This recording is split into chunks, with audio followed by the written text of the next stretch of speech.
Hey, este es tu sueño. Tú dijiste que querías ser exitoso. Dijiste que nunca te ibas a rendir. Dijiste que darías todo lo que tú tuvieras. Hiciste una promesa. A tu profesor, a tu mamá, a tu papá. Pero estabas tan ocupado haciendo esas promesas que nunca te lo prometiste. Esta es tu vida. Es tiempo de que te ocupes viviendo. Porque en lo que va del tiempo, solo has estado ocupado muriendo. Así que, ¿qué vamos a hacer hoy? ¿Vas a seguir durmiendo? ¿O vas a saltar? ¿Vas a dar ese salto de fe? ¿En serio vas a saltar? Ya sé, el miedo te tiene paralizado. Y aunque pensabas que eso nunca podía pasarte a ti, pues sí se puede. Pero necesito que creas en ti, porque nosotros sí creemos en ti. Tu mamá cree en ti, tu papá cree en ti, tus amigos creen en ti. Pero cada vez que estás a punto de lograrlo, te encuentras con un ensayo, o con un examen, o con un trabajo, o con un hater, y dejas que esto te rompa. Necesito que creas en ti. Me rehúso a dejar que otra persona quiera hacerte fallar en tu vida, solo porque ellos no pudieron. Es patético, pero necesito que tú hagas lo mismo. No dejes que sus problemas se conviertan en tus problemas. Crea tu camino. Necesito que persigas tu sueño, y si corres lo suficientemente rápido, puede que lo alcances. Así que es hora de que te levantes y empieces a intentarlo, porque la fuerza interna que tú tienes es más grande que la que te detiene.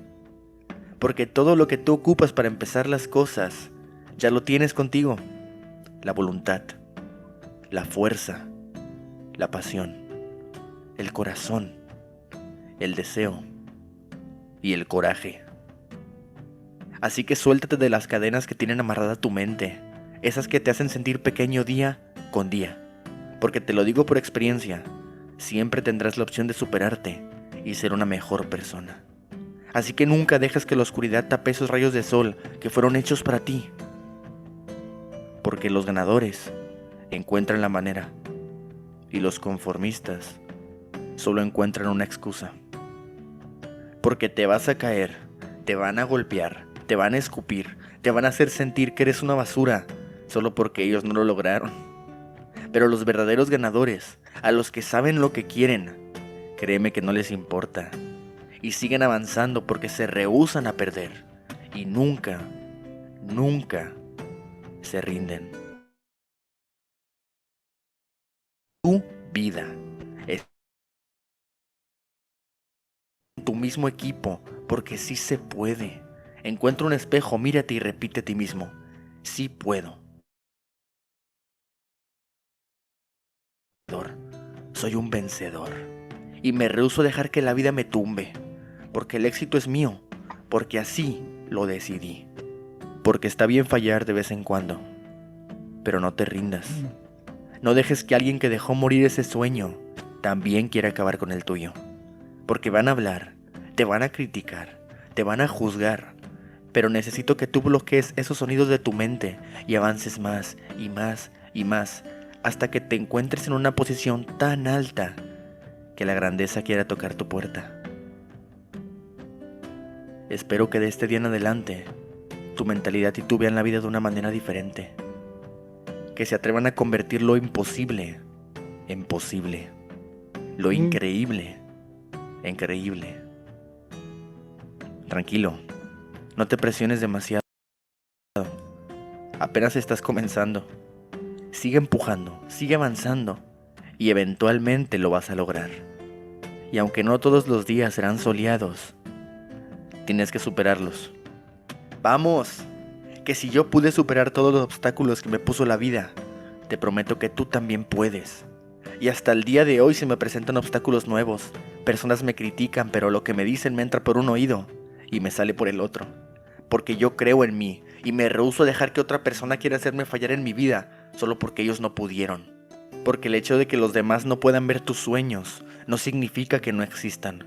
porque solo pocos somos capaces de apreciar la verdadera belleza de nuestros sueños. Así que si ese es el tuyo, si esa es tu pasión, tu misión, tu propósito en esta vida, hazlo. Hazlo porque estamos juntos en esto. Y aunque el miedo nos consuma a veces, tenemos que seguir adelante, porque la vida es muy corta como para quedarse con las ganas. Cree en ti, y porque como una vez me dijo mi madre, el éxito ya es tuyo, solo estás yendo por él. Échale ganas a la vida.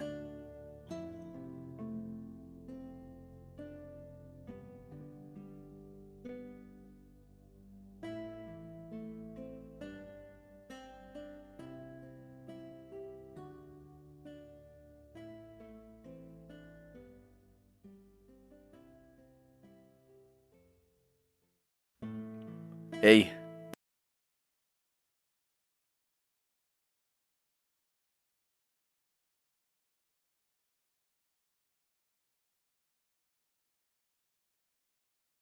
Listo.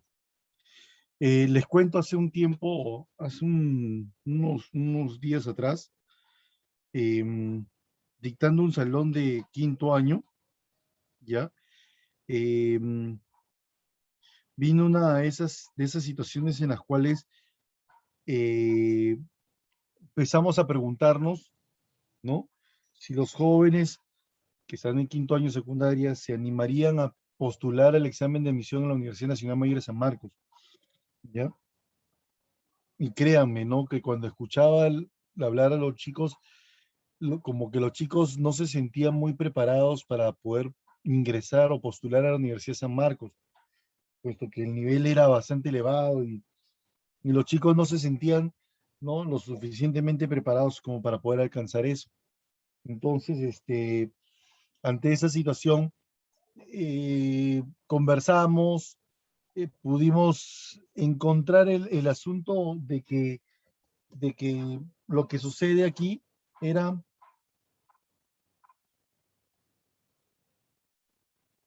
lo que sucedía aquí era que este, muchas personas no se sentían lo suficientemente preparados para poder alcanzar el objetivo, ¿ya? Y entonces encontraban de que habían varias personas, ¿no? Que les decían de que no podían alcanzar, que no podían llegar y que muchas cosas empezaron a llegarle palabras de desaliento, ¿no? En donde las personas, pues, no, decían, ¿no? De que no podían lograrlo, ¿no? Y entonces, ante esa palabra, yo simplemente le dije, ¿no? Si ustedes no creen en sí mismos, no van a poder alcanzar los objetivos, ¿no? Uno tiene que creer en sí y tiene que darse cuenta que la realidad es esta, ¿no? Estamos como para poder ingresar a cualquier tipo de universidad, solamente tenemos que estudiar, solo tenemos que lograr alcanzar esos objetivos, tenemos que dar el 100%. Y si es posible, un poco más del 100%, sí, se puede dar un poco más del 100%, no el 1000% ni el 200%, porque de repente no hay límite, tenemos límites, pero sí podemos hacer un poco más de lo que normalmente hacemos, ¿no? No hacer el doble de lo que hacen, sino hacer un poco más. Esfuérzate un poco más de lo que puedes lograr y te aseguro que vas a alcanzar tus objetivos, ¿no? Poco a poco. Irás dándote y irás motivándote para poder llegar a ese objetivo tan ansiado que es el ingreso a la universidad. Todo lo podemos hacer. Cualquier persona lo puede lograr. Solamente hay que creer en sí mismos, darse cuenta de eso, no escuchar a las personas que te frenan, sino escuchar a las personas que creen y que quieren y que creen en ustedes mismos, ¿no? ¿Ya? Eso es lo que nosotros podemos tratar de alcanzar el máximo objetivo, ¿no? ¿No? Entonces, así podremos lograr diferentes cosas, diferentes cosas. Eso es lo que nos da la vida, lo que nos dice la vida, cómo podemos llegar, cómo podemos alcanzar, ¿ya? Entonces, eso es lo que nosotros vamos a tratar de, ¿no? De generar, ¿ok? Muy bien. Ahora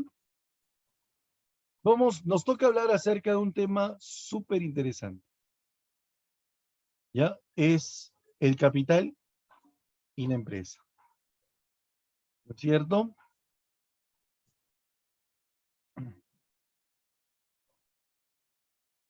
Ahora, vamos a ver un video.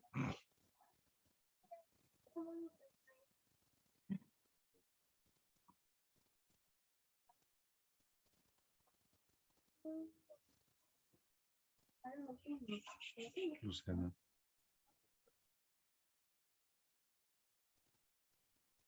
A ver, te voy a presentar un video que nos habla acerca del tema, ¿ya? Primero, vamos a ver.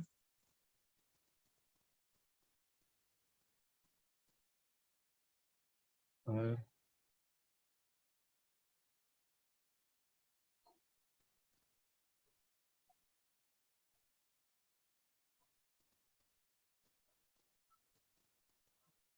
Dame un segundito.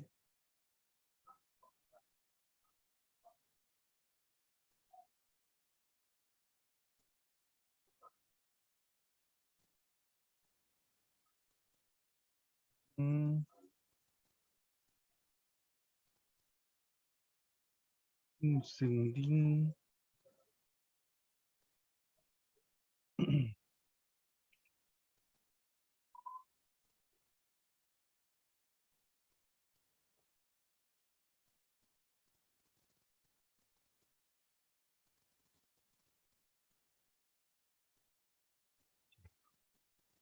Este es.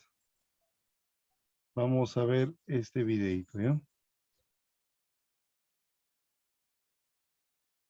El capital en el siglo XXI. Y vale la pena hablar sobre el término de capital. Si vamos a producir cualquier cosa, necesitamos alguna entrada, factores para dicha producción. Imaginemos que tenemos una granja. La salida de esta granja es alimento.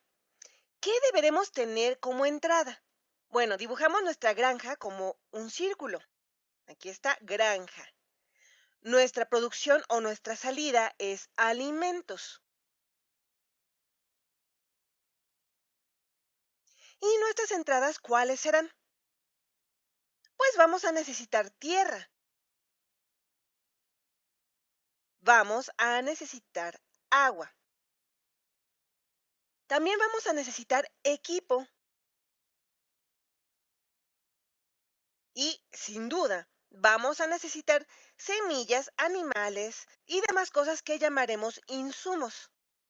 Y por supuesto vamos a necesitar personas que junten todas estas cosas y se pongan a trabajar la tierra, preparen el terreno para plantar, siembren las semillas, cosechen los cultivos y administren todas las operaciones. Así pues, vamos a necesitar mano de obra. Si tomamos todos estos factores de producción juntos, van a representar la granja y como resultado se van a producir alimentos. Cuando las personas hablan de capital como un factor de producción, a veces se refieren a este concepto de una manera muy estrecha, sin separar cada uno de estos factores, como la tierra y el agua. Engloban todos estos factores como capital. Pero cuando las personas hablan en términos más generales, especialmente si nos enfocamos en este libro donde se habla de mano de obra contra capital, en este contexto, el capital agrupa o representa todo esto, cuando se habla solamente de estas dos categorías. Así que todo esto es el capital. Una forma de pensar en el capital es pensar en aquellas cosas que son nuestros bienes, las cosas que tenemos y que tienen un valor, las cuales pueden darnos beneficios futuros. Son todas esas cosas que podemos comprar y vender. Podemos pensar en otras empresas aquí, otras cosas que pueden producir algo. Digamos que ustedes tienen una mina. Dibujamos el círculo que representa la operación de una mina. Y si es una mina de oro, va a producir oro. ¿Cuáles serán las entradas que vamos a necesitar aquí? Sin duda vamos a necesitar mano de obra, mineros y personas que administren la operación de la mina. Pero además de esto, necesitaremos otras cosas como energía para operar el equipo. Y de hecho, esto también lo tengo que poner en la granja, como la energía del sol y como la energía eléctrica para operar el equipo, la cual puede ser que se compre o se produzca. Y en la mina también necesitaremos equipo y también necesitaremos insumos. Podría incluir la energía como un insumo si quisiera. Ejemplos de insumos pueden ser refacciones para el equipo o comida para los trabajadores. Y finalmente vamos a necesitar tierra para tener acceso a nuestra mina. En términos muy generales, pueden ver todo esto como capital. Por supuesto, también tenemos la mano de obra. Esta la juntamos con el capital y producimos oro. Otra idea muy común, tanto en la vida diaria como en el libro, es la del rendimiento del capital, rendimiento del capital, la cual es una medida de, dado el valor de capital empleado, cuánto ingreso obtenemos de ese capital. Por ejemplo, veamos la granja. El valor total de todo este capital, digamos que es, y aquí voy a inventar una cantidad, es de $1.000.000. El valor total de la tierra, energía, agua, equipo, insumos, etcétera. El valor del capital es de $1.000.000. Ahora, vamos a suponer que el ingreso de esta granja después de haber pagado la mano de obra, es más, vamos a ver esto en términos generales. Imaginemos que los alimentos que producimos en la granja tienen un valor en el mercado de $100.000. De estos 100.000, tenemos que pagar la mano de obra, la cual es de 50.000. $50.000 van a la mano de obra. Digamos que esto es para cierto año. Usamos el capital y la mano de obra para producir $100.000 en alimentos. 50.000 van a la mano de obra. ¿Cuál será el rendimiento de nuestro capital? Pues nos quedan 50.000 después de pagar la mano de obra para el capital, o mejor dicho, para los dueños del capital, para los dueños de la granja. Los dueños de la granja recibirán estos otros $50.000. Nuestro rendimiento del capital será de 50.000. Es lo que recibe el dueño del capital de su inversión de $1.000.000. Esto será igual a 5 entre 100 o 5%. Se tiene un rendimiento de capital del 5%. Si invertimos $1.000.000, recibiremos 50.000. Si tuviéramos un rendimiento de capital del 6% e invirtiéramos $1.000.000, recibiríamos $60.000. Ahora que ya tenemos comprendido este concepto, veamos una gráfica interesante del libro de Piketty. La pueden ver en el sitio web piketty.pse.ens.fr/en capital 21C. Aquí se encuentran todas las gráficas de su interesantes. El autor ha reunido toda esta información sobre el capital y la esclavitud en los Estados Unidos. Lo interesante de esto es que al estudiar la historia de este país, se habla mucho sobre la esclavitud y nos damos cuenta que en ese entonces los esclavos eran considerados como capital, aun cuando esto nos parezca aborrecible ahora. Los esclavos no eran considerados como una mano de obra, sino como capital, algo que podían comprar o vender, algo de lo que eran dueños y lo cual les podría generar futuros ingresos. Esto nos da una idea de cómo ha cambiado o evolucionado el capitalismo en la historia, al menos en Estados Unidos. En 1770, la tierra de cultivo representaba un valor considerable del capital como porcentaje del ingreso nacional, un valor bastante más grande del que tiene actualmente. Otra tendencia es del otro capital doméstico que se ha vuelto más valioso recientemente. Pero ¿cuál es este otro capital doméstico? Son cosas como infraestructura, tecnología mecánica, es decir, autos, trenes, camiones y autobuses, fábricas o incluso puede ser software o computadoras. Pueden ver que desde la revolución industrial el valor de otras formas de tecnología u otras formas de capital diferentes a la tierra de cultivo se han vuelto cada vez más importantes para nuestra economía. Obviamente, la esclavitud terminó a mediados de la década de 1860, por lo que desaparece de la gráfica. pero es una forma interesante de pensar acerca de las tendencias macroeconómicas en los Estados Unidos. La tierra de cultivo en 1770 era un factor muy grande de producción y aún lo sigue siendo. Seguimos necesitando la tierra para producir cosas. La agricultura obviamente no puede desaparecer. Sin embargo, la economía ha crecido considerando otras cosas además de la agricultura. En 1770, la tierra de cultivo era una gran parte de la economía, pero ahora es una parte mucho más pequeña de esta. Esta es una manera interesante de visualizar todo el capital, tanto público como privado. El capital público es aquel cuyo dueño es el gobierno, mientras que el capital privado es aquel cuyo dueño es un individuo privado o empresas. En promedio vemos, más o menos, que el valor total del capital ha sido 4 o 5 veces el valor del total de la salida de producción del país.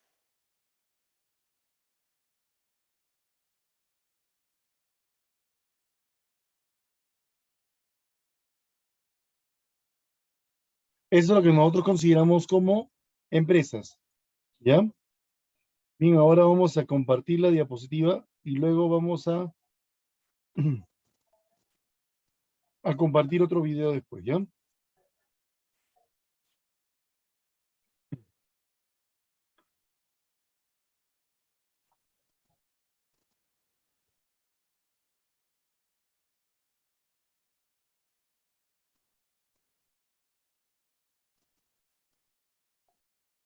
A ver.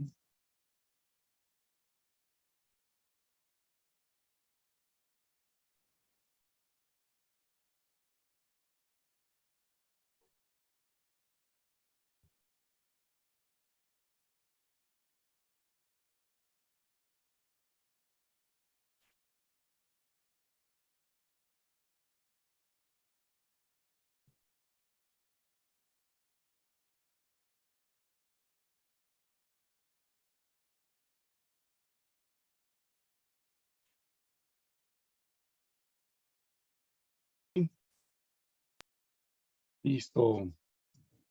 Empezamos entonces nuestra explicación de la clase.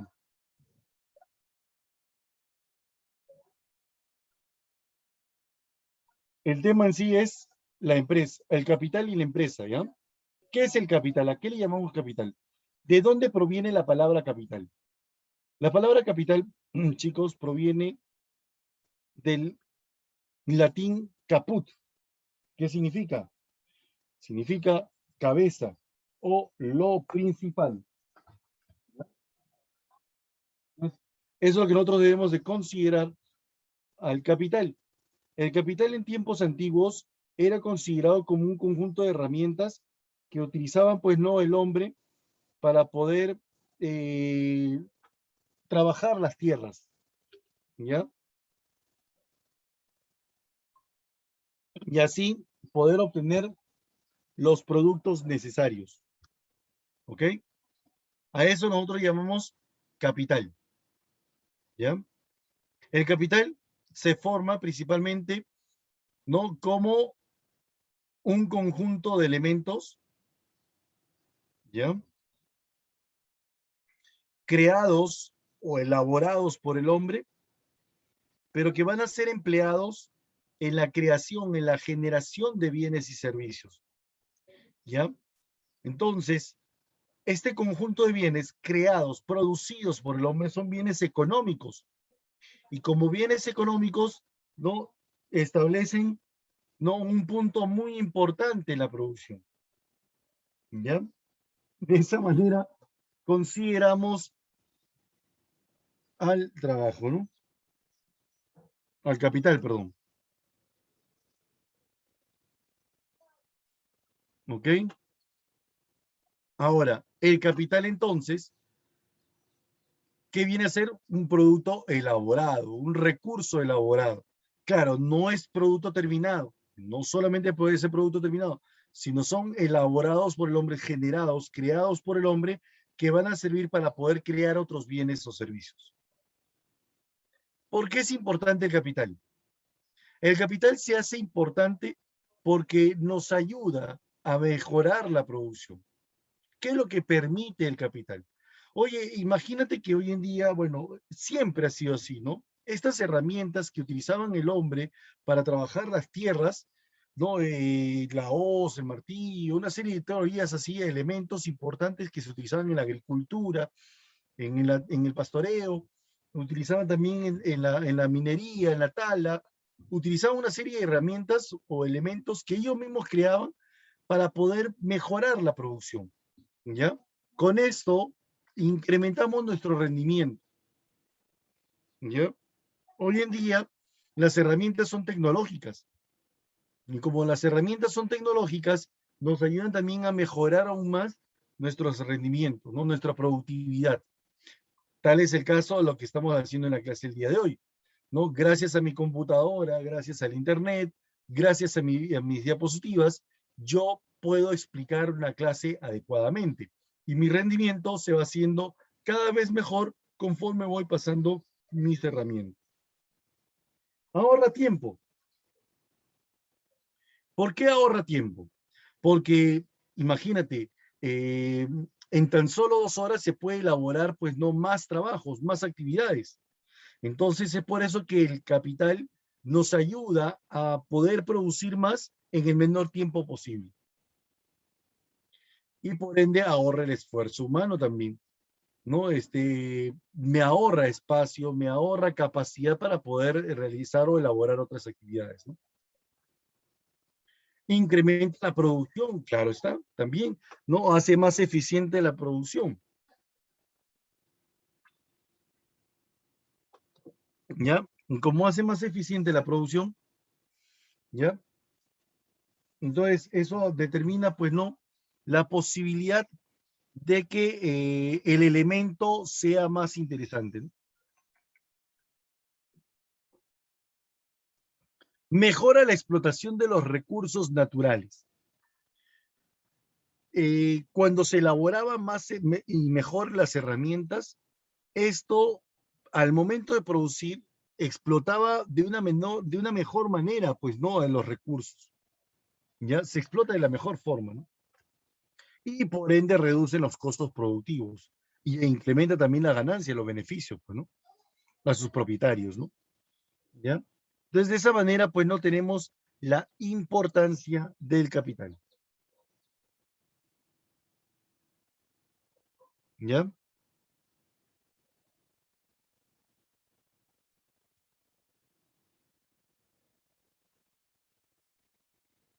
Formación del capital.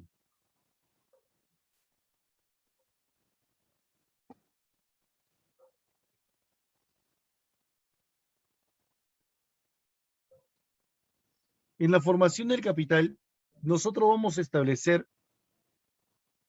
una actividad importante, ¿no? La actividad importante establece lo siguiente. Cuando hablamos de el capital había sido creado y generado, pues no como un elemento productivo por los teóricos clásicos, ¿ya? Eran los teóricos clásicos aquellos personajes que expresaban, ¿no? Que este elemento era utilizado en la producción, ¿ya? Pero poco a poco fueron apareciendo más personajes que empezaron a proponer sus ideas en base a una definición adecuada de lo que es este elemento capital, ¿ya? Entonces, eso es lo que nosotros vamos a determinar la producción. ¿Qué otros personajes participaron? Los neoclásicos y los socialistas. Bueno, los socialistas primero, ¿no? Para poder eh, criticar, para poder criticar el- los conceptos de los capitalistas, ¿no? ¿Ya?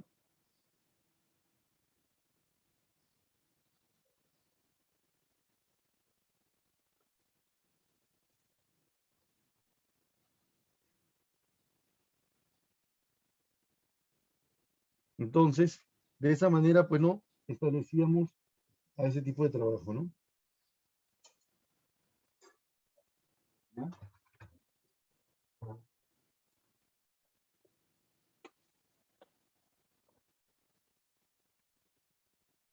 Entonces, el trabajo o el capital, mejor dicho, como elemento productivo, necesitaba analizarse y estudiarse de una manera adecuada.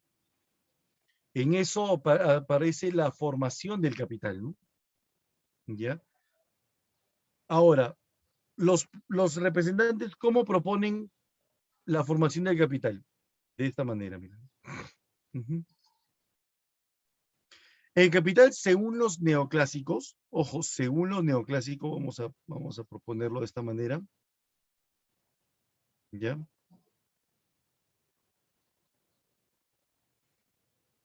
Ujú.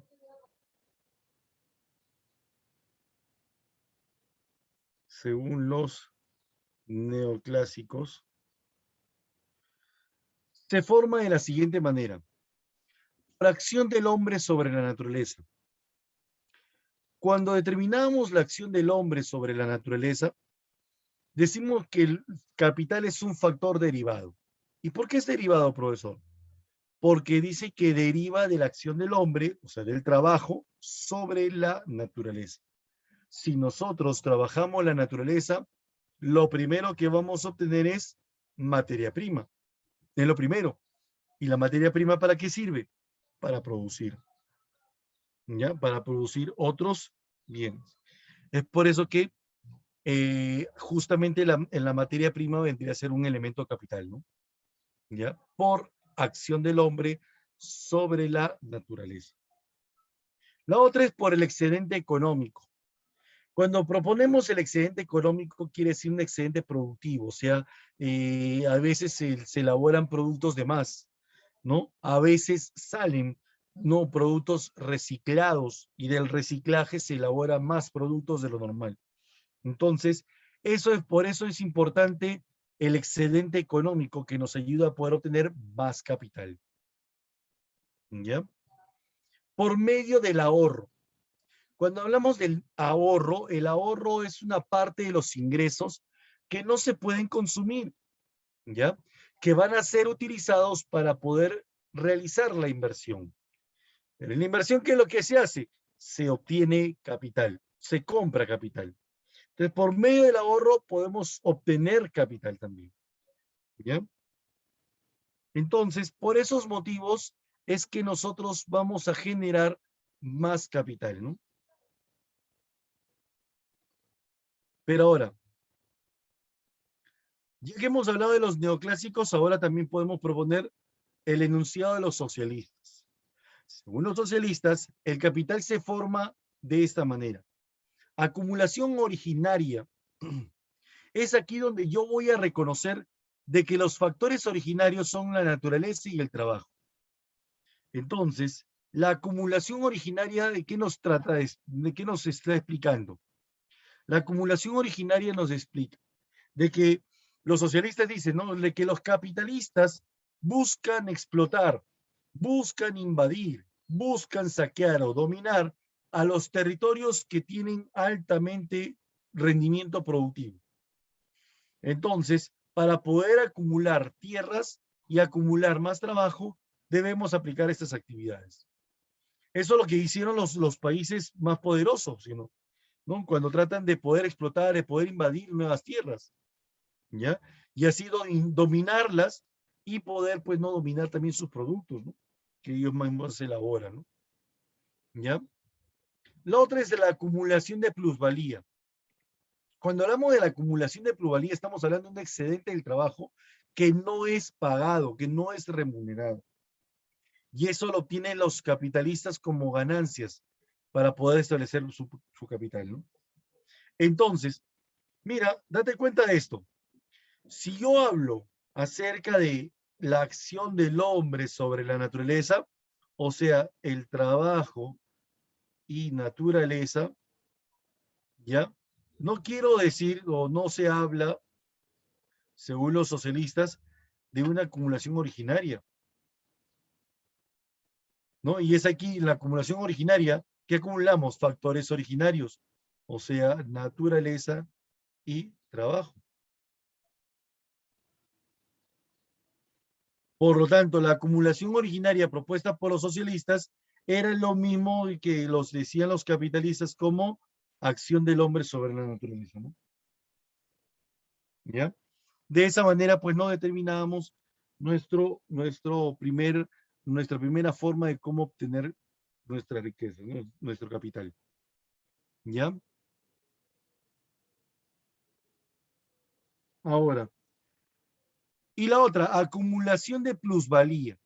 ¿Qué significa plusvalía? Excedente de trabajo que no es remunerado. Mira bien, mira bien lo que voy a hacer ahora. Si yo hablo de excedente económico, ¿no estoy hablando de un excedente de trabajo? Bueno, sí, es una actividad de más, ¿no es cierto? Así es. Por lo tanto, por excedente económico se genera un excedente de trabajo. Y por medio del ahorro, ¿qué significa el ahorro?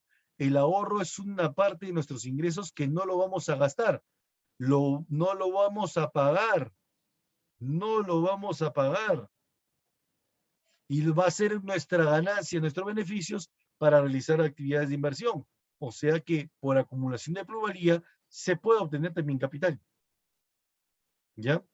De esa manera, chicos, nosotros vamos a establecer el ordenamiento de este capital, ¿no? Cómo el origen de este capital, ¿no? Los socialistas y los neoclásicos hablan acerca de una formación, pero ellos hablan acerca de lo mismo, pero a su propio estilo, ¿no? ¿Ya?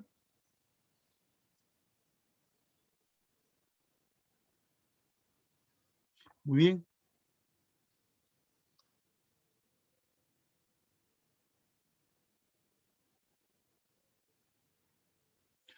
Y ahora vamos a clasificar al capital. Para poder clasificar el capital, es importante destacar lo siguiente.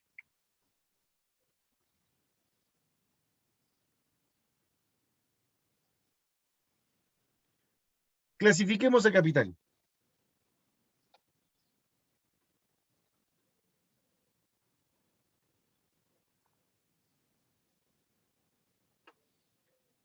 El clasificar al capital también nos ayuda a poder entender las actividades que realizó, en este caso,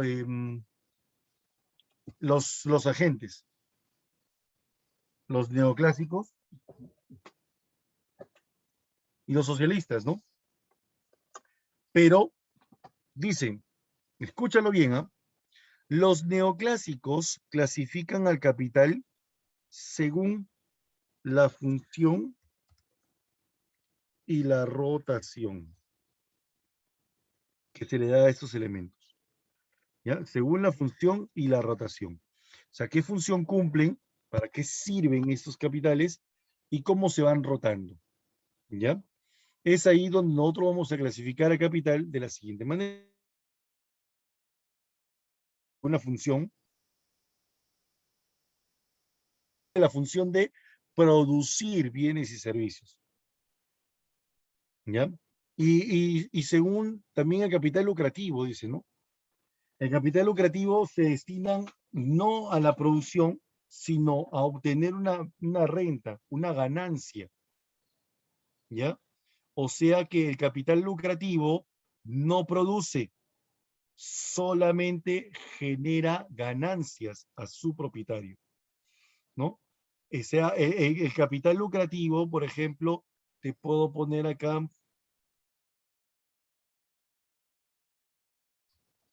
alquiler o préstamo, ¿ya? Lo que voy a utilizar para alquilar o para prestar, ¿ok? Como te dije, según su función, ¿para qué sirve el capital productivo? Para producir. ¿Y para qué sirve el capital lucrativo? Para generar una ganancia inmediata a sus propietarios a través del alquiler o el préstamo, ¿no? Ahora, según su rotación, el capital productivo se subdivide de la siguiente manera. Capital fijo y capital circulante. ¿Ya? En breve vamos a ver una definición más exacta del capital fijo y el capital circulante. ¿Ya? Según los socialistas clasifican al capital según el valor que genera. ¿Ya? Según el valor de los factores productivos, no de estos elementos. ¿Ya? Para eso divide de la siguiente manera al capital. Capital constante, ¿no? No genera valor. Como ustedes pueden ver, solamente transfiere su valor. No genera nuevos valores. ¿Ya? Solamente se dedica a transferir su valor. ¿Ya? Solamente transfiere su valor. ¿Ok? Ese es el capital constante. Mientras que el capital variable es aquel capital que está invertido en el pago de salarios por la fuerza de trabajo que genera, ¿ya? Un valor mayor al precio pagado por ello. ¿Ya? ¿Eso qué quiere decir, profesor? Que el factor variable sí genera nuevos valores. Sus valores varían de acuerdo a la fuerza de trabajo empleada. ¿Ya? Y es fuente de plusvalía, claro está, ¿no? Pero vamos a analizar más conceptos de estos capitales.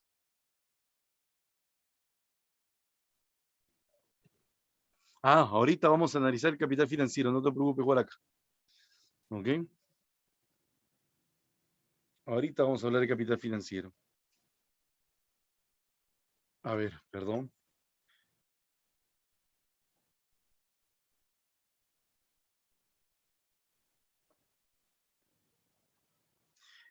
Según el enfoque neoclásico, el capital productivo, como te dije, según su rotación, se va a dividir en dos. ¿Ya? Capital fijo, aquel que se usa en varios procesos productivos. Este capital, ¿no? Este capital sufre un desgaste. ¿Ya? Este capital mantiene su forma, pero se va a ir deteriorando poco a poco. ¿Ya? Se va deteriorando. Sufre un desgaste. Y ese desgaste genera pérdida en su valor. ¿Ya? Esa pérdida de su valor se llama depreciación. ¿Ok? Eso es lo que nosotros vamos a reconocer en el capital fijo. Por ejemplo, los edificios, los vehículos, las herramientas y las maquinarias. ¿Ya? Estos capitales, como tú puedes ver, mantienen siempre su forma. La planta de producción, por ejemplo, ¿no? Ya las herramientas mantienen su forma, ¿ok? Y se van a utilizar en varios procesos. En una academia, por ejemplo, las carpetas, el local, ¿no? Mantienen su forma. Las computadoras, las impresoras, ¿no? Mantienen su forma, pero se van a ir deteriorando poco a poco. Y ese deterioro transfiere su valor por partes al producto elaborado. ¿No? Como va perdiendo valor esa depreciación es la pérdida del valor del capital fijo. ¿Ya? Y lo va perdiendo por partes, ¿no? Por etapas, ¿no? Por años, ¿no? Mientras que el capital circulante es aquel que se utiliza en un solo acto de producción. Se transforma en el producto elaborado. ¿Ya? Este capital productivo, este capital circulante, como se utiliza en un solo acto de producción, va a transferir todo su valor al producto elaborado. Por ejemplo, las materias primas, los insumos, ¿no? Y la mano de obra, ¿no? Y la mano de obra. ¿Ya? Estos fueron propuestos por los neoclásicos.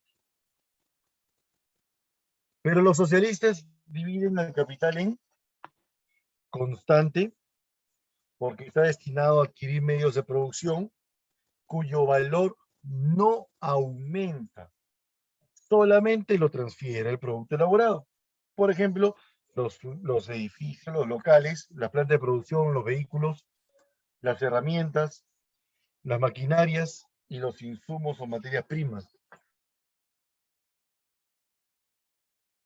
Mientras que el capital variable es aquel capital invertido en el pago de salarios, ¿no? Por la fuerza de trabajo entregada. ¿Ya? Varían su valor, ¿no? Además dice que es fuente de plusvalía. Por ejemplo, aquí solamente la mano de obra o la fuerza de trabajo.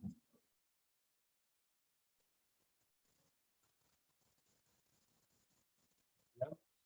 Entonces, este es el capital según los socialistas.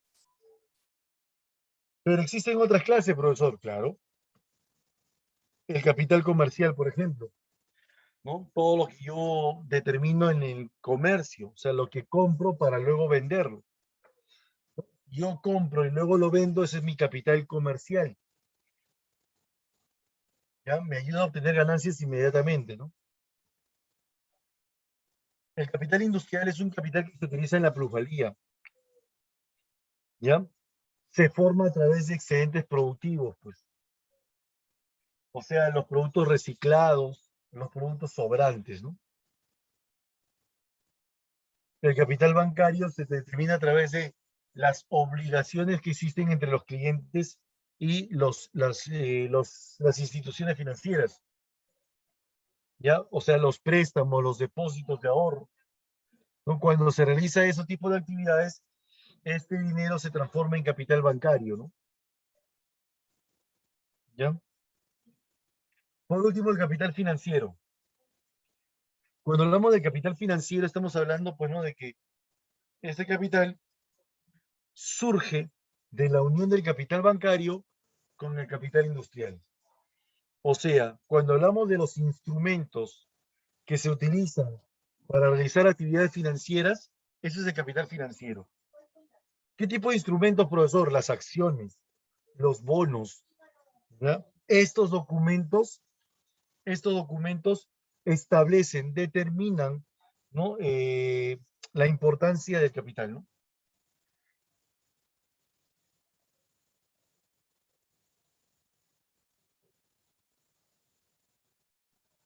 ¿Ya?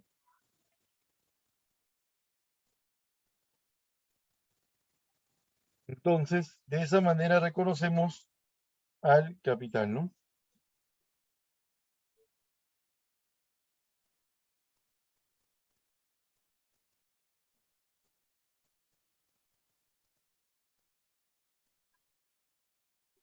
Muy bien.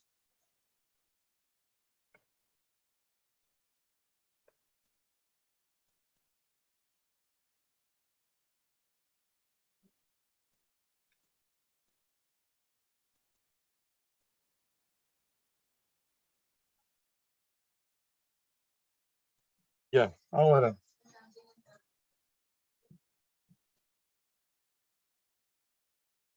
entonces, ese es el capital financiero. El capital financiero podría ser del dinero, sí, claro, también podría ser dinero y el cuasi dinero, ¿no? ¿Ya? Esos son los instrumentos que se utilizan para realizar actividades financieras. Ojo, siempre y cuando se realizan las actividades financieras, inversiones, préstamos, ¿no? Eso, ¿ok? Sí, no sé si me has entendido, Walaca.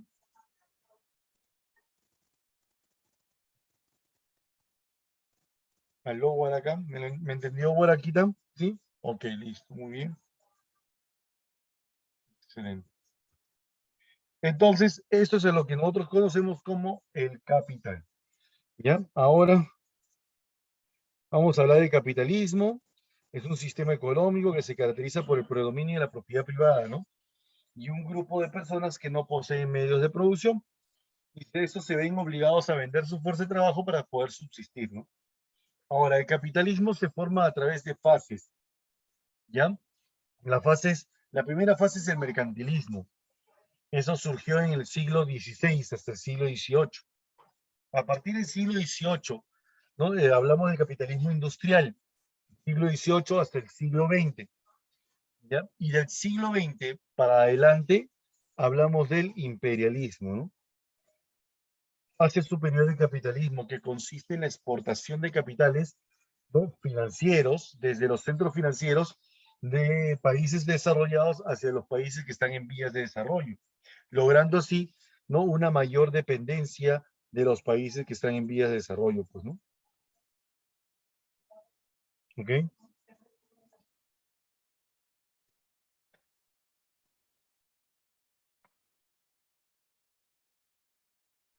Es lo que nosotros debemos de reconocer en esta parte del tema, ¿no? Muy bien. Ya que hemos visto esto, ahora observaremos este video que nos habla acerca de la empresa.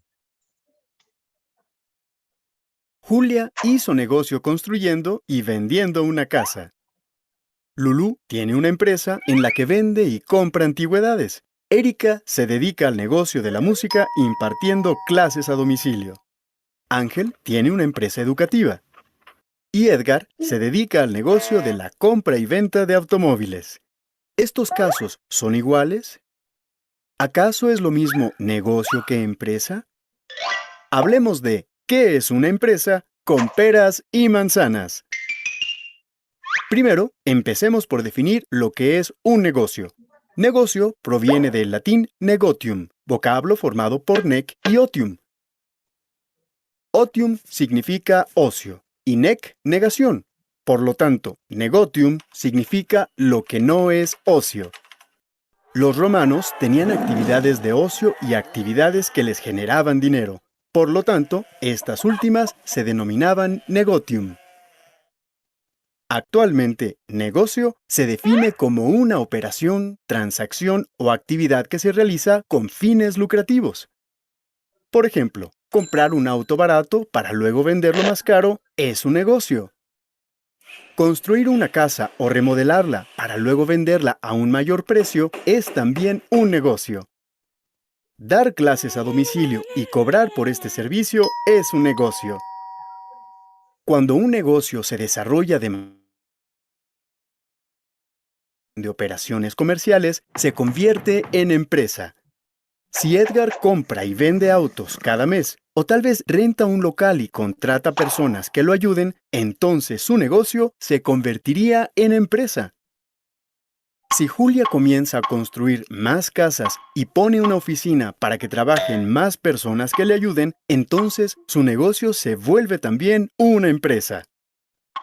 Conociendo esto, una empresa se puede definir como una unidad económico-social compuesta por elementos humanos, técnicos y materiales, cuyo objetivo es obtener ganancias a través de proveer bienes y servicios a sus clientes.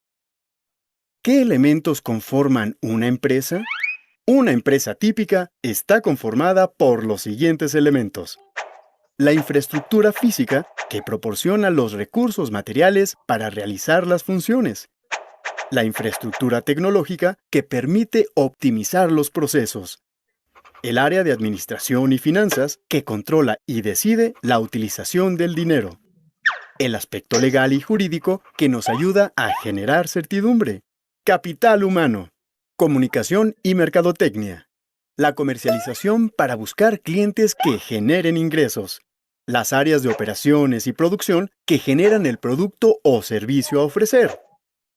Innovación y alianzas que permiten a una empresa generar nuevos productos y servicios que satisfagan mejor a los clientes. Cada uno de estos elementos tiene una función propia, pero todos se encuentran relacionados entre sí formando una estructura.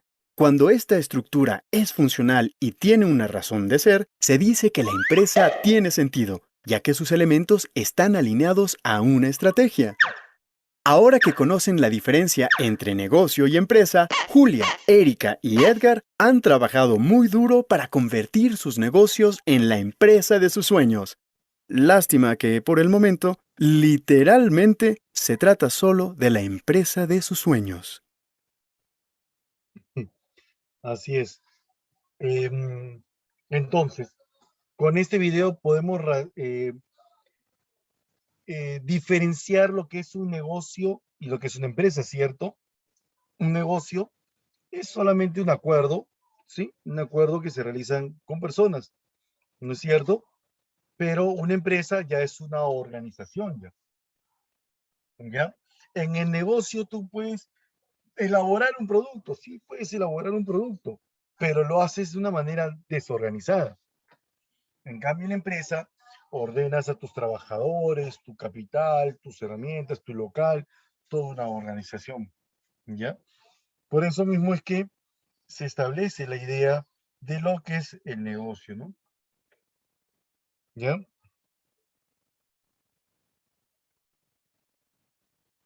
Entonces, ahí está la diferencia entre negocio y empresa. Ustedes ya pueden saber exactamente qué es lo que le podemos llamar a las actividades que se realizan, ¿no? ¿Ya? Es una empresa entonces. La empresa es una organización, ¿ya? Es una unidad económica de producción que reúne y combina, ¿ya? Adecuadamente a los factores clásicos de la producción, ¿no?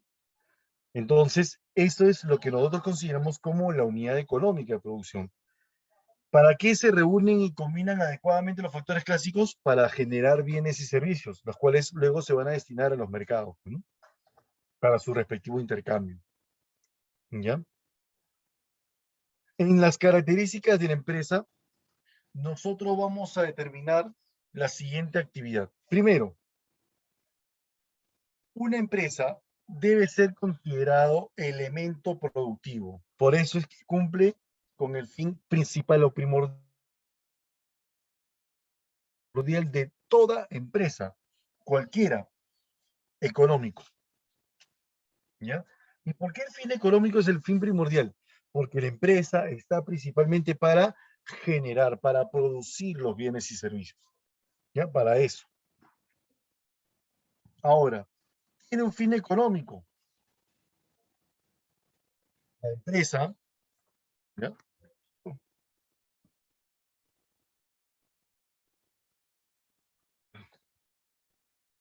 Ahora sí. Tiene un fin económico, dice. El fin económico es producir bienes y servicios. Entonces, ¿pero para qué va a producir? Justamente viene el siguiente fin más importante, el fin mercantil. ¿Por qué? Porque las empresas producen para vender, ¿no? Claro, todo en el mercado.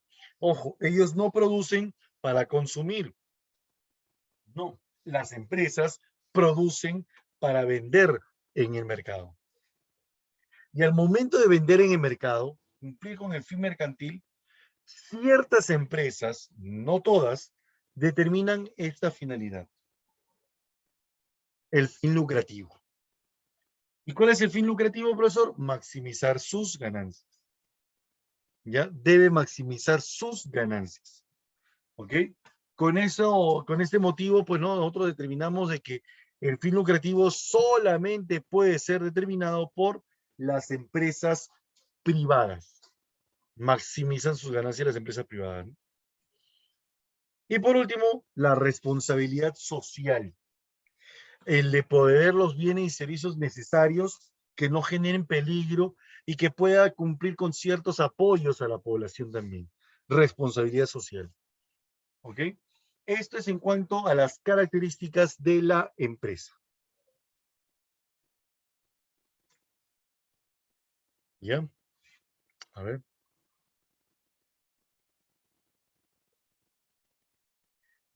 Lo que pasa es que que es el propietario de las empresas públicas, no pueden obtener ganancias. El Estado no participa en la producción, dice, ¿no? El Estado solamente debe brindarle los servicios necesarios a la población para que puedan alcanzar el bienestar general o colectivo, ¿no? ¿Ya? Para eso debe estar cumpliendo el Estado. O sea, el Estado no puede obtener ganancias, si no sería un ente administrativo. El Estado lo que debe hacer es simplemente buscar la manera cómo poder alcanzar la mayor satisfacción de las necesidades de su población. ¿Ya? Por ese motivo es. Ujú.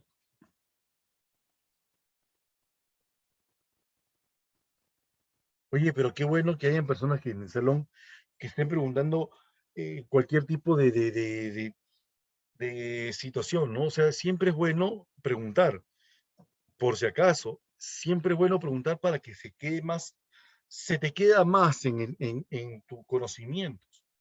¿Ya? Es muy bueno. Yo por eso felicito siempre a las personas que preguntan, que responden, ¿no? Que están participando en la clase, pues no, porque se ve que están dedicados a ellos. ¿Ya? De verdad, te felicito, Barak. Sigamos. Clasifiquemos a la empresa. Para clasificar a la empresa, nosotros vamos a utilizar tres rubros importantes. ¿Cuáles son? De acuerdo a la propiedad. De acuerdo a la propiedad, las empresas se determinan en empresas públicas que le pertenecen al Estado y que no tienen fines lucrativos, que buscan siempre generar el bienestar de su población. Por ejemplo, Sedapal, Petroperú, ¿no? Podemos hablar de salud, del Banco de la Nación, el Banco Central de Reserva, son empresas públicas, ¿ya? Pero las empresas privadas son aquellas empresas que son administradas y están debidamente constituidas por personas o instituciones de carácter particular. Estas empresas privadas sí tienen como objetivo primordial maximizar sus ganancias. Pero como lo dijo Adam Smith, ¿no? El interés personal, que es la maximización de ganancias, genera sin querer queriendo un bienestar social. O sea, para poder maximizar nuestras ganancias tenemos que satisfacer las necesidades de la mayor población. ¿Ya?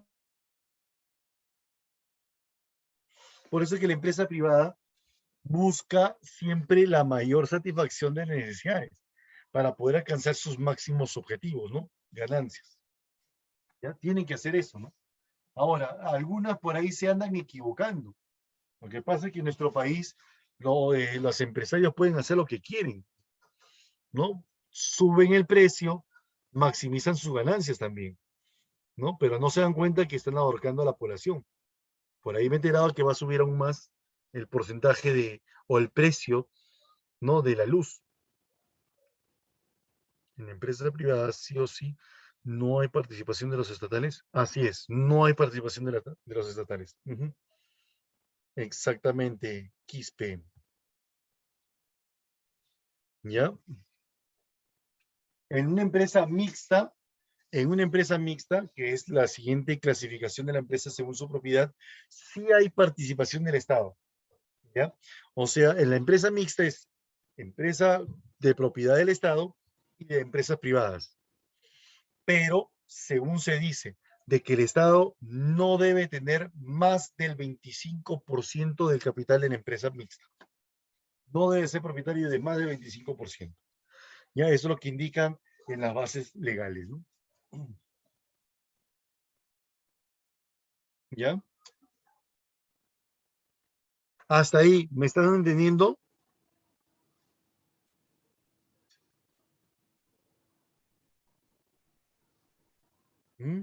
Estamos bien, ¿no? ¿Será?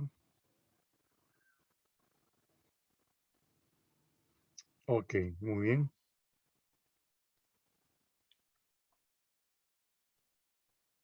¿Por qué Luz del Sur? ¿Qué empresa? Ya. La empresa Luz del Sur es una empresa privada. Las empresas hidroeléctricas, las empresas eléctricas son empresas privadas. ¿Ya? Por eso es que el precio de la empresa de la electricidad o el precio de la luz es muy caro, muy elevado, ¿no? ¿Sabe por qué? Porque encima que el producto, la elaboración del producto genera costos fijos bastante elevados, ¿ya? Su ganancia también es elevada. Entonces, aquí las empresas Luz del Sur y Enel, o Edenor, bueno, Enel, ya están aumentando sus precios, según dicen, para poder pagar las deudas que tienen con el Estado. Imagínate, o sea, le sacan al peruano, le sacan al consumidor dinero para que puedan ellos pagar sus deudas. Es el colmo. Y es lo que está pasando ahorita, lo que está sucediendo ahora. Por eso es que van a subir más el precio sí sí es una empresa pública. Ujú. Puedes notarlo más que todo por el precio del producto, ¿no? Ya pagar la luz o pagar el agua es diferente, ¿no? El precio. Ujú. Según su tamaño, para poder clasificar las empresas según su tamaño, nosotros vamos a utilizar un dato muy importante. ¿Cuál es? Las unidades impositivas tributarias. Las empresas según su tamaño se van a clasificar según los ingresos que generan al año. Ya no hablamos de cantidades de trabajadores, ya no se habla de eso. Ahora se habla principalmente de la cantidad de ingresos que genera un empresario o una empresa, ¿no? Para poder determinar su mayor consumo, ¿no? Y es ahí donde establece lo siguiente. ¿Ya?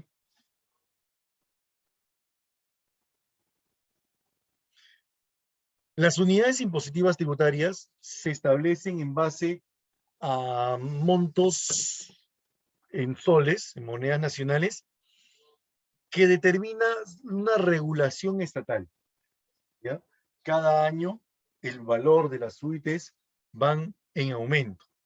Uno, para promover el crecimiento empresarial y dos, para poder también evitar mayores sanciones, porque las multas también se establecen en porcentajes de UITs. Entonces, si aumenta la UIT, aumenta también el valor de la multa. Y eso hace que las personas se vean en la obligación de tener que cumplir las normas, ¿no? Las leyes. Porque si no, la multa le va a ser más caro. ¿Ya? El valor del OIT en el año 2021 asciende a 4.400 soles. 100 soles más que el año anterior, ¿no? Aquí tenemos a las empresas según su tamaño. La microempresa. Cuando hablamos de microempresa, estamos hablando de aquellas empresas cuyos ingresos anuales no superan las 150 unidades impositivas tributarias. En un año, ¿no? Claro, en un año. Ventas anuales. Ingresos, ¿ah? Estamos hablando de ventas, ¿ah? ¿Ya? Estamos hablando de ventas. Ventas quiere decir ingresos, ¿ya? Solamente ingresos, no estamos hablando de ganancias. La pequeña empresa son empresas cuyos ingresos anuales por ventas son mayores a 150 unidades, pero no mayor a 1.700. ¿Ya? Juntos, la micro y la pequeña empresa forman las MIPES. ¿Y para qué se forman las MIPES, profesor? Las MIPES son esas micro y pequeñas empresas las más abundantes que existen en nuestro país. Aproximadamente el 90% de todas las empresas en nuestro país son MIPES. 90% en todo el país. Aproximadamente. ¿Ok? Ese porcentaje implica de que las empresas se pueden constituir más rápido debido a que el gobierno prevalece, ¿no?, la importancia de generar esas empresas para poder generar empleo. ¿Ya? O sea, la prioridad de la micro y la pequeña empresa es generar empleo. ¿Ya? Para eso se crean, ¿no? Mientras que la mediana empresa son empresas cuyos valores superan las 1.700 unidades, pero no más de 2.300. La pequeña y la mediana empresa forman las pymes. Pequeña y mediana empresa. Pymes. ¿Ya? Y por último, la gran empresa, que son empresas que tienen como ventas anuales mayor a 2.300 unidades impositivas tributarias. ¿Ya? De esa forma se establece ese tipo de mecanismos, ¿no? Veamos este video último para poder conocer cómo es una sociedad. Hola a todos, en el presente video vamos a explicarles qué es una sociedad, qué tipos de sociedades pueden constituirse en el Perú y cómo es que se constituye una sociedad. Para ello tomando en cuenta la Ley General de Sociedades. Entonces, para comenzar debemos de saber primero, ¿qué es una sociedad? Esta se define como la asociación voluntaria de personas que crean un fondo patrimonial en común en base a sus aportaciones, que pueden ser bienes, derechos o servicios, para así desempeñar juntos una determinada actividad económica con el ánimo de obtener un beneficio individual, participando por ello en el reparto de las ganancias que se obtengan. Según el artículo 6 de la LGS, la sociedad adquiere personalidad jurídica desde su inscripción en el registro y la mantiene hasta que se inscribe su extinción. Esto quiere decir que al inscribirse en el registro de personas jurídicas se convierte en un ente diferente a las personas físicas que la conforman. Cabe señalar también que todas las sociedades se deben de constituir como mínimo por 2 socios, los cuales pueden ser personas naturales o jurídicas, y si se pierde esta pluralidad se le da a la sociedad el plazo de 6 meses para volver a adquirirla, salvo que el único socio que la conforme sea el Estado, en cuyo caso dicha pluralidad no será exigible. Ahora que ya sabemos lo que es una sociedad, conviene determinar qué tipo de sociedades pueden constituirse en nuestro país. De conformidad con la Ley General de Sociedades número 26887, se pueden constituir 5 tipos de sociedades. Teniendo en cuenta que algunas de ellas presentan formas especiales, estas son la sociedad anónima, la sociedad colectiva, la sociedad en comandita, la sociedad comercial de responsabilidad limitada y las sociedades civiles, que a continuación describiremos brevemente. La sociedad anónima clásica es la sociedad anónima tradicional. Su denominación social debe de llevar consigo la indicación de ser una sociedad anónima o las siglas SA. Tiene 2 figuras especiales en el Perú, que son la sociedad anónima cerrada y la sociedad anónima abierta. Es una sociedad de capitales con responsabilidad limitada por parte de sus socios.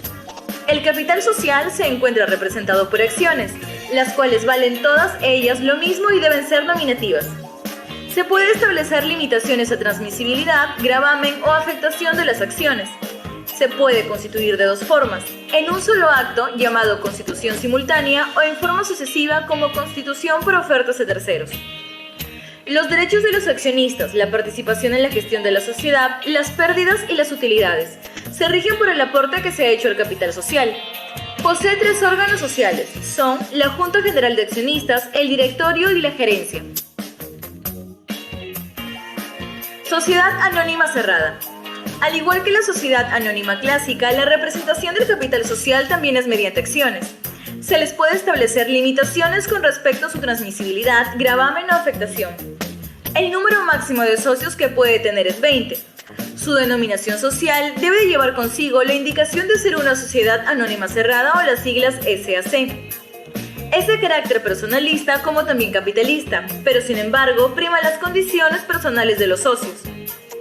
No tiene y no puede tener sus acciones inscritas en el registro público del mercado de valores. Puede o no tener directorio. Sociedad Anónima Abierta SAA. El capital social aquí también se encuentra representado mediante acciones. No pueden establecérseles limitaciones con respecto a su transmisibilidad, gravamen o afectación. El número mínimo de socios que puede haber dentro de ellas es de 750. Poseen responsabilidad limitada al monto de sus aportes en el capital social.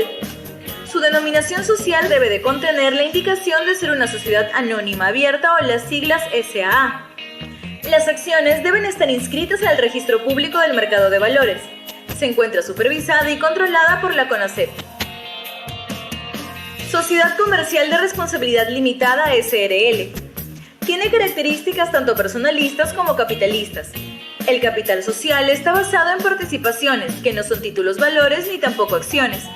Tiene denominación social, la cual debe de llevar la indicación de ser una sociedad comercial de responsabilidad limitada o las siglas SRL. El número máximo de socios es 20.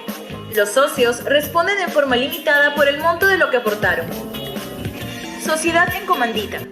Este tipo de sociedad puede ser simple o por acciones. Dentro de ella hay socios colectivos y comanditarios. Tiene razón social, la cual debe de ir acompañada con la indicación de ser sociedad en comandita simple o sociedad en comandita por acciones, o las siglas S.en.C. en caso de ser la primera o S.en.C. por A en caso de ser la segunda. La diferencia entre la sociedad en comandita simple y la sociedad en comandita por acciones es que en la primera el capital social no se representa en acciones y en la segunda sí. Sociedad civil. Esta sociedad puede ser ordinaria o de responsabilidad limitada.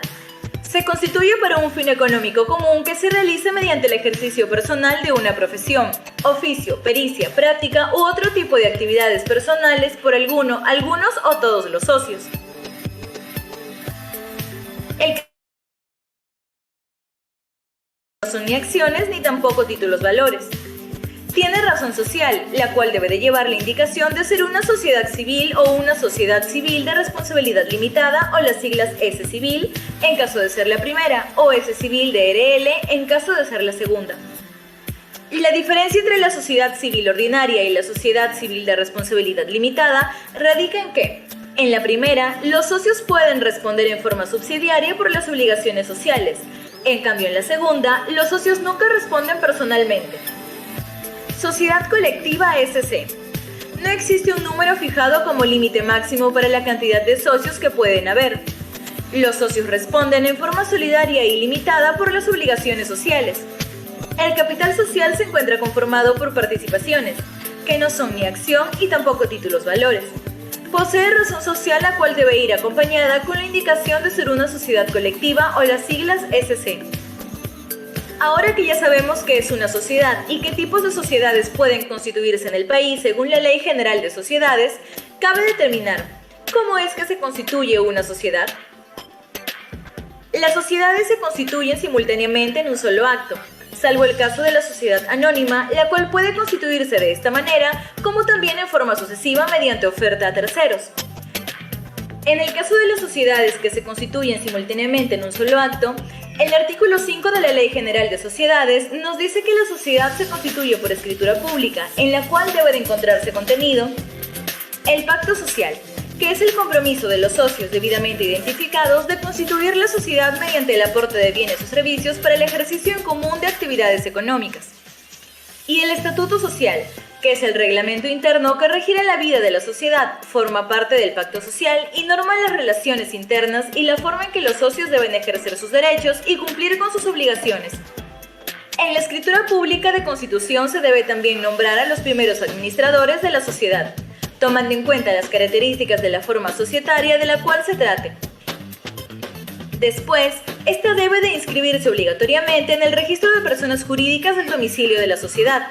En caso de que el pacto social no se hubiese elevado a escritura pública, cualquier socio puede demandar su otorgamiento por el proceso sumarísimo. En el caso de la sociedad anónima, como mencionamos anteriormente, esta puede constituirse simultáneamente en un solo acto en forma sucesiva por oferta a terceros. En el primer caso, la sociedad se constituye al momento en que los fundadores otorgan la escritura pública que contiene el pacto social y el estatuto, en cuyo acto suscriben íntegramente la totalidad de acciones.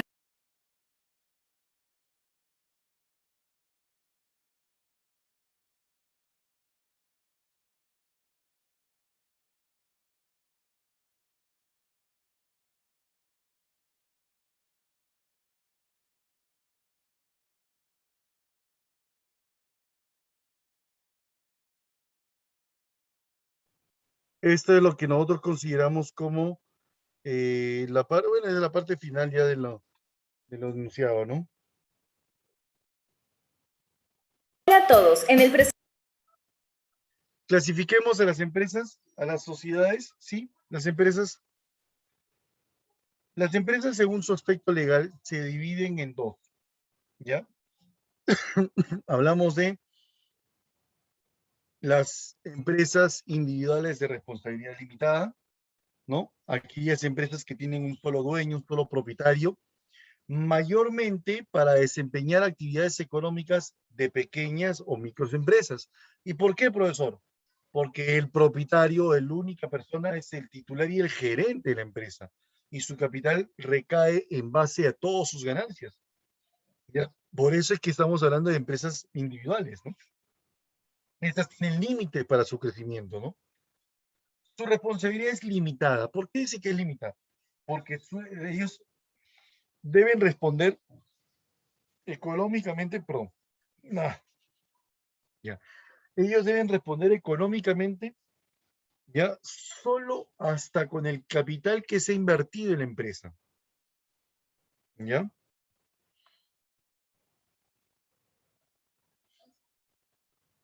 En cambio, las sociedades mercantiles están conformadas por dos o más dueños, ¿no? Dos o más dueños que entre sí se van a denominar socios. ¿Ya? Para esto tenemos a diferentes sociedades. Las que más se utilizan en la Universidad Nacional Mayor de San Marcos son las siguientes. Sociedad colectiva. Estas sociedades tienen 2 o más socios. No hay un límite máximo de socios, por si acaso. Pero sí deben ser 2 más, ¿no? Más de 2. Los socios son conocidos, pueden ser amigos, familiares, compañeros, se conocen. Viendo la participación de estas personas de manera personal, claro, porque hablan, ¿no? Tienen su participación únicamente en ellos. Es solidaria porque se van a apoyar entre ellos y además es ilimitada. ¿Qué quiere decir esto?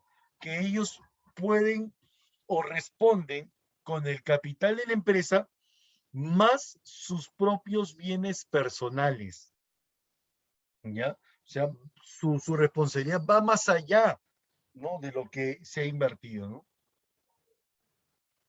Cada socio aporta un determinado capital y realizan parte de la administración, o sea, comparten el trabajo. O sea, ¿qué quiere decir? Que ellos aportan capital y además trabajan en la empresa. Son socios administrativos, ¿no? La razón social de la empresa debe estar determinada, pues, no por el nombre de todos o de alguno de los socios de esta sociedad, agregándole las siglas SC. ¿Qué significa SC? Sociedad colectiva.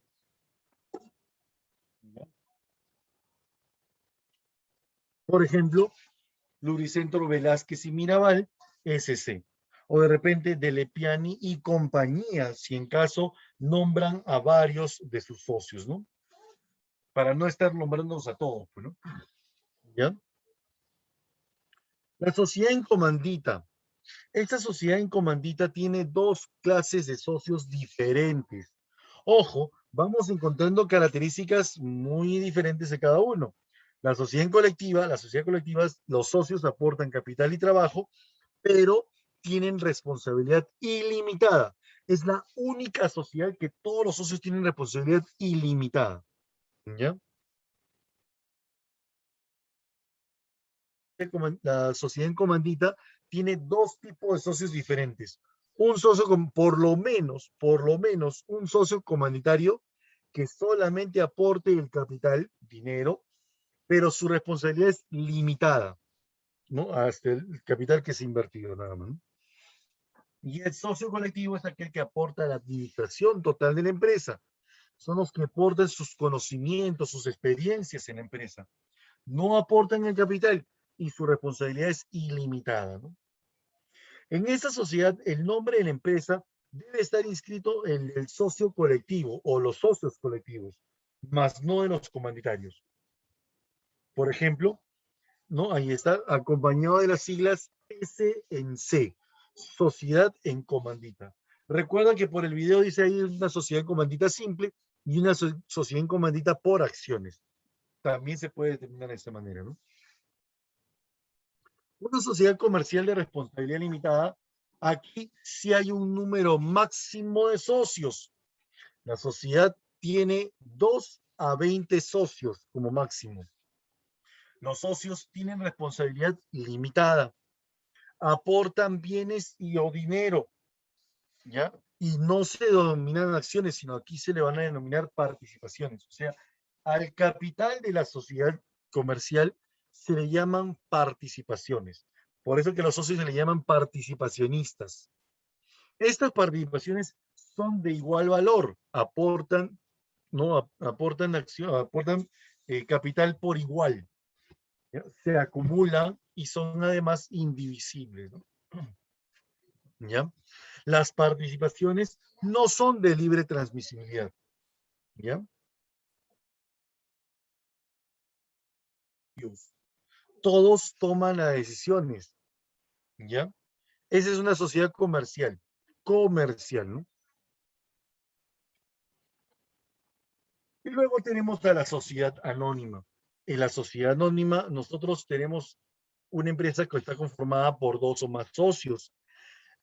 Ellos aportan recursos, dinero llamado acciones, que son títulos, son documentos de valor que establecen el capital de una empresa. ¿Ya? Las ganancias se reparten en proporción a las acciones que aportan estos socios. A estas acciones, a esta ganancia, perdón, se le llaman dividendos. ¿Ya? Dividendos. Hay un órgano máximo en estas empresas, se llaman Junta General de Accionistas, las cuales deben reunirse por lo menos una vez al año, mínimo, ¿no? Esas empresas son supervisadas por la Superintendencia de Mercado de Valores. Ahora, la sociedad anónima no tiene un número máximo de socios, pero sí debe tener 2 o más. Ya no tiene un número máximo. ¿Ok? La sociedad anónima tiene 2 especificaciones, como lo dijeron, ¿no? Una sociedad anónima abierta y una sociedad anónima cerrada. La sociedad anónima cerrada es un caso especial de sociedades anónimas. ¿Por qué? Porque aquí sí existe límite de socios. Es muy parecida a la comercial de responsabilidad limitada porque tiene un máximo de 20 socios. Así es. Pero la diferencia es que la sociedad comercial de responsabilidad limitada, los socios aportan participaciones iguales y aquí en la sociedad anónima cerrada, los socios aportan acciones y no son iguales. Cada quien aporta su cantidad de diferencia, ¿no? Pero estas son empresas que mayormente familiares, las sociedades anónimas cerradas. Las acciones no se venden en la bolsa de valores, ¿ya? Mientras que la sociedad anónima abierta dice que más del 35% deben ser aportados por 175 accionistas. Esta sociedad debe tener más de 750 socios. Más. ¿Ok? Si tiene menos de 750, no es anónima abierta. Sigue siendo anónima, nada más. Simplemente anónima. Y si tiene más de 20, pero menos de 750, es una sociedad anónima. ¿Ya? La sociedad anónima abierta busca incorporar nuevos socios a través de la venta de sus acciones en la bolsa de valores de Lima. ¿Ya? Y así se van considerando estos tipos de sociedades. ¿Ok? Listo. Ahora sí vamos a resolver, pues, ¿no? La practiquita, ¿no? Vamos a compartir.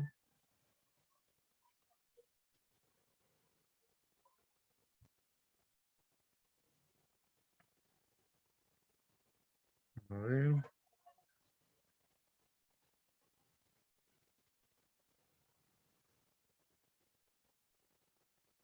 Compartimos la practiquita, muchachos. A ver.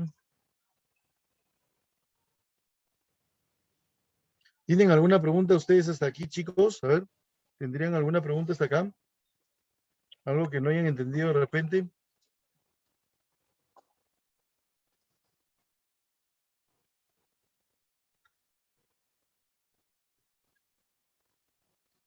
La bolsa de valores es un mercado donde se venden títulos valores, o sea, acciones y bonos. ¿Ya?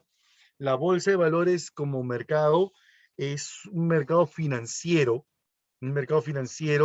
en donde, pues, no, los intermediarios, los agentes intermediarios son los agentes de bolsa, los brokers, y los representantes de los agentes económicos son los superavitarios, los inversionistas, y los deficitarios son las sociedades anónimas abiertas. ¿Ya? Una empresa que sea sociedad anónima abierta, la Telefónica del Perú, hablamos del Banco de Crédito del Perú, las empresas mineras, también hay empresas, no, que son sociedades anónimas abiertas. Huanca me pregunta qué es en sí UIT. Ya, la UIT es la unidad impositiva tributaria. Es una unidad económica creada por el Estado para poder regular el nivel empresarial. ¿Para qué sirve? Para poder regular las empresas, ¿no? Según los ingresos que puedan generar. Y además establece también un sistema de grado un sistema de multas, ¿no? Establecidas, pues, ¿no? Para aquellas personas que infrinjan la ley. Es una unidad económica, ¿no? Y está valorizada en monedas nacionales. ¿Las universidades privadas o públicas también son empresas? Sí, así es. También son empresas privadas o públicas. Profesor, una pregunta, La mediana empresa y la gran empresa en conjunto, ¿cómo se le llamaba? A la micro y a la pequeña dijo MIPES, y a la mediana y a la grande, A la pequeña y a la mediana. Pymes. Pymes son pequeñas y medianas empresas. ¿no era MIPES? MIPES son micro y pequeñas. Ya. Las MIPES son las micro y pequeñas empresas. Pero las pymes, pequeñas y medianas empresas. Ok. Ok, Cristín. Sí, acuérdense bien de eso. ¿Ah? MIPES, M-I-P-S, micro y pequeñas empresas. Pero las pymes, P-I-M-E-S, es pequeñas y medianas empresas.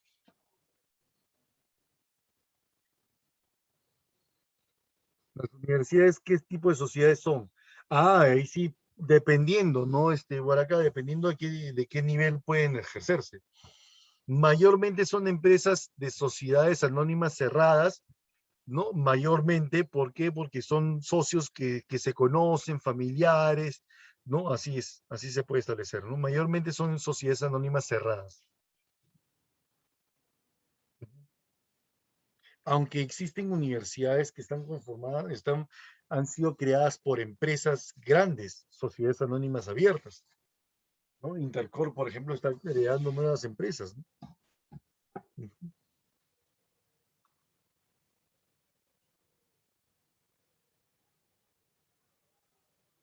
Ok. ¿Listos? ¿Más preguntas? ¿No hay más preguntas por ahí?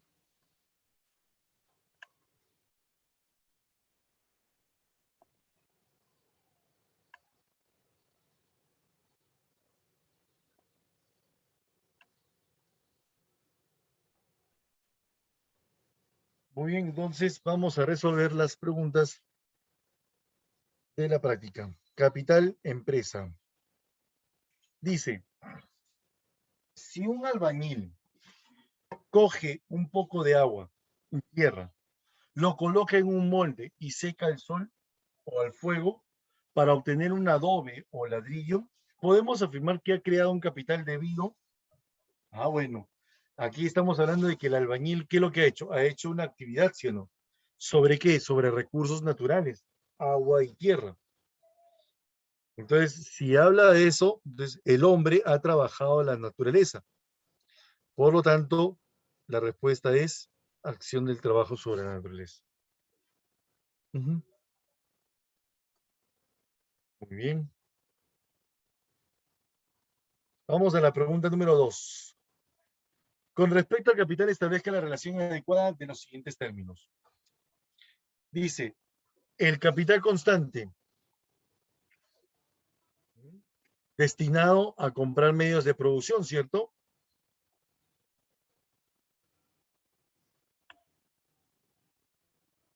El capital constante está siendo determinado, ¿no? 1 con la 4. Capital circulante, los insumos, 2 con el 1, ¿no? El capital lucrativo es el crédito bancario, porque estamos haciendo préstamos. ¿Ya? Y el capital fijo es la infraestructura, pues, ¿no? Por lo tanto, la respuesta es la letra A.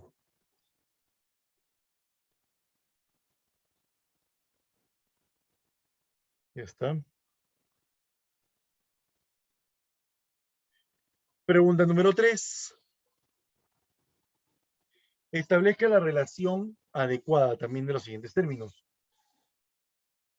Su uso da origen a la plusvalía, dice. Su uso da origen a la plusvalía. ¿De qué estamos hablando? Del capital variable, ¿cierto? El capital variable. Según los socialistas, surgen de las relaciones sociales de producción. Ah, bueno, sí, estamos hablando del capital, pues, ¿no? El capital social. ¿Ya? 2 con el 2. ¿Ya?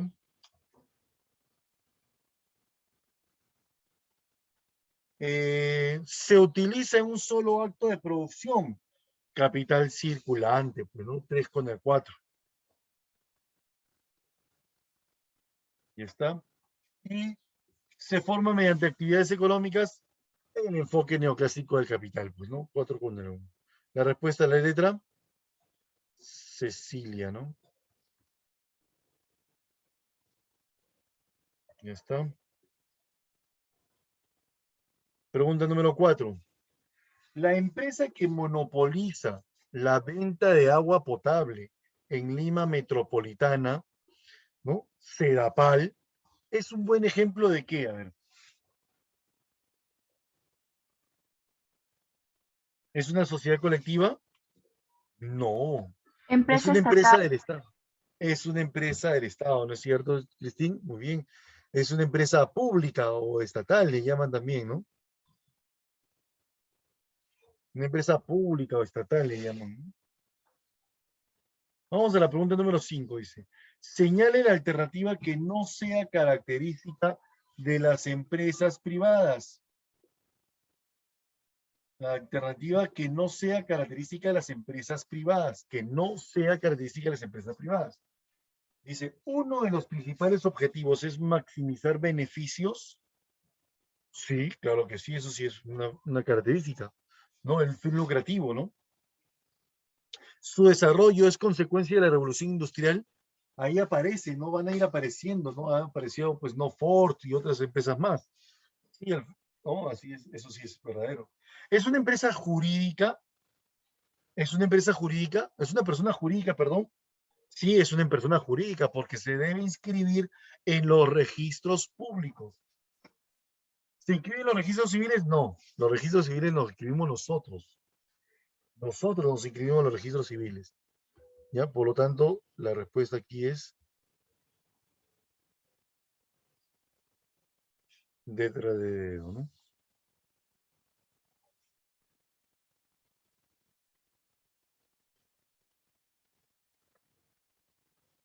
¿Listos? Pregunta número 6. Dice, la empresa Bacchus y Johnston, ¿no? Única empresa productora de cerveza en el Perú, tiene más de 750 socios o accionistas y sus acciones son cotizadas en la bolsa de valores. Uy, qué fácil. Ya está. ¿Qué tipo de empresa es? Bebecita, muy bien, Stephanie. Barco, dice Cristín, muy bien. Yo, ¿sabes qué le pongo? Le pongo la letra B de Bazán. Bazán es bacán. ¿Está bien o no? ¿Puede ser o no? Sí, profe. Ya está. Muy bien, Marilu, gracias. Gracias por esa denominación. Sociedad Anónima Abierta. De ley, dice Stephanie. Gracias. Grachi. Grachi. Vamos a la pregunta número 7. ¿Qué dice la pregunta número 7? Normalmente, en las semanas cercanas al inicio del año escolar, los empresarios solicitan campaña. Juan Carlos ha solicitado a un banco un préstamo de 25,000 soles para financiar los botones, cierres, pago de salarios, etc. Para la elaboración de uniformes escolares. Nancy, considerando que todos estos elementos para esta microempresa forman parte de qué tipo de capital. Estamos hablando de los insumos. Estamos hablando de los insumos. ¿Circulatorio? ¿Cuál es Circulante. la respuesta? ¿Ah? Circulante. Circulante. Muy bien. ¿Quién más? A ver, ¿dónde está? ¿Y dónde está? ¿Dónde están? Circulante. Muy bien, Mariluz. Excelente. La respuesta es circulante. Claro, los insumos, pues estamos hablando de los insumos que va a adquirir, pues, ¿no? Para poder elaborar sus productos, ¿no? Pregunta número 8 dice, la mayor parte de las empresas,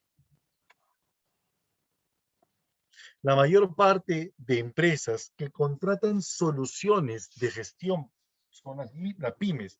¿Te acuerdas que eran las pymes? pequeñas y medianas empresas. ¿Ya? Dijo el director de Unidad de Negocios Internacionales de PHC Software. ¿Ya? Software. El 45% de empresas peruanas utilizan software de gestión para simplificar sus procesos. La ¿no? que tienen es controlar sus procesos. Permite ver todo el cliente me compró. ¿Cuánto me siguió comprando los siguientes años? ¿Qué tengo pendiente? ¿Cuántos retrasos tuve en entregar mercancía para ellos? Esta capacidad de citar al cliente en el centro de la acción de la empresa, esto también contribuye a que la mayor variedad y generación de empleo en la producción de bienes y servicios en el Perú es generado a través de ¿qué? ¿Qué tipo de empresas?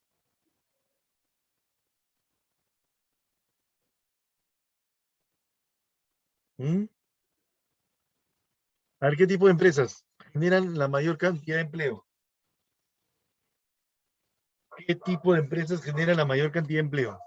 Las grandes, las micro, las medianas, públicas, perdón, no. ¿Cuál de estas generan la mayor cantidad de empleo? Microempresas. La microempresa, claro, la microempresa. La microempresa.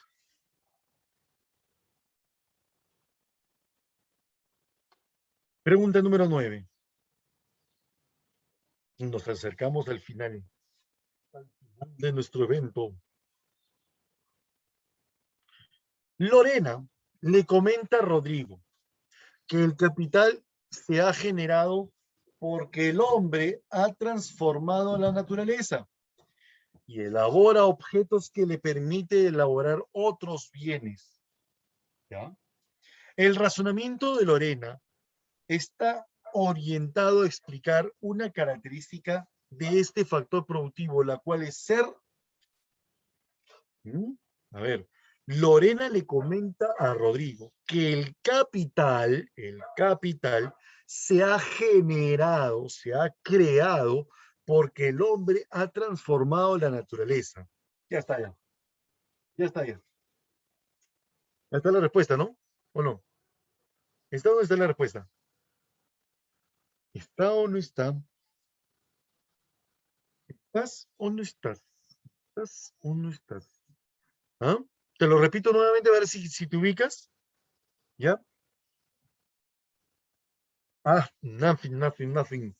Dice, el capital se ha generado. Vamos a.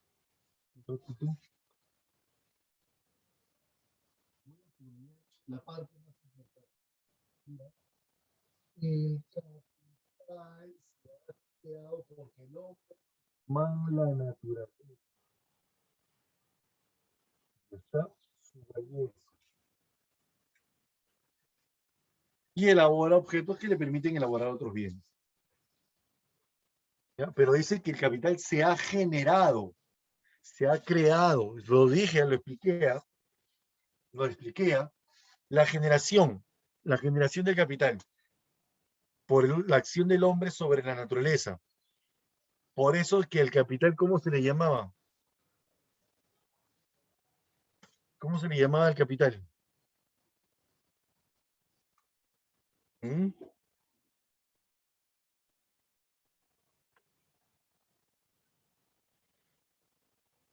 Activo, no. No es un factor pasivo. El pasivo es la naturaleza. El activo es el trabajo. Entonces, ¿el capital qué viene a ser? Auxiliar. No. Derivado. Derivado. Es un factor derivado. Porque deriva de la acción del hombre sobre la naturaleza.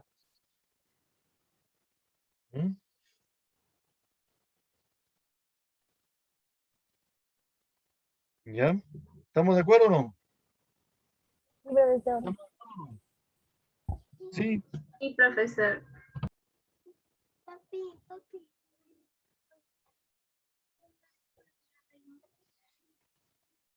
Ya, dame 2 minutos, 2 minutos. Ya termino. Pregunta número 10. No te entiendo. ¿Qué quieres?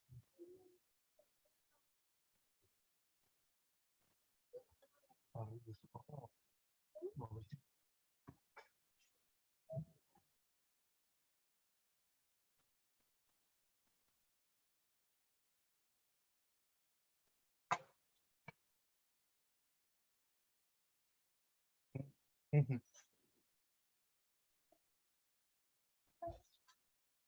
¿Ya? Ven, la pregunta número 10, chicos. A ver, vamos. Carlos y Francisco tienen una carpintería y poseen dentro de su negocio madera, serrucho, maquinaria, pegamento, entre otros.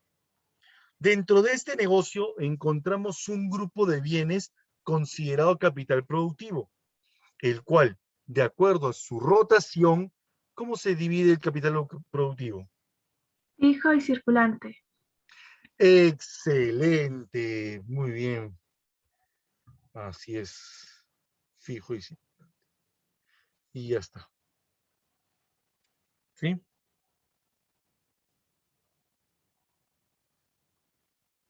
¿Estamos de acuerdo o no? Sí, profesor. De la pregunta de las dos, ya tienes tu clave, ¿no? Entonces, con esto cerramos la clase del día de hoy. Dayanita Show.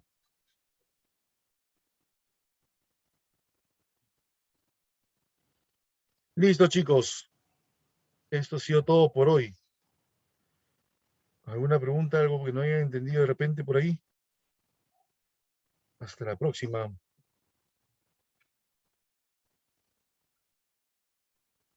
Profesor, Sí, dime. para ya quedarme de memoria, el activo es trabajo, el derivado es el Pasivo. capital, y el No, pasivo perdón. ¿a dónde? Claro, la naturaleza es pasivo. Naturaleza Ok. pasivo. Trabajo activo. Capital derivado. La empresa organizador y el Estado regulador. Profesor, ¿y auxiliar qué era? Ah, también es la función del capital, pero es una función.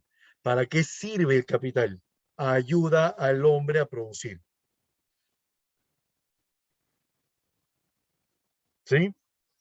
Profesor, gracias. Sí, Ok. profesor, gracias. Listo, chicos. Gracias, Ha sido un honor profesor, estar con cuídese. ustedes. Igualmente, Stephanie. Cuídense bastante. Un abrazo enorme a cada uno de ustedes y sus familias y que tengan un excelente fin de semana.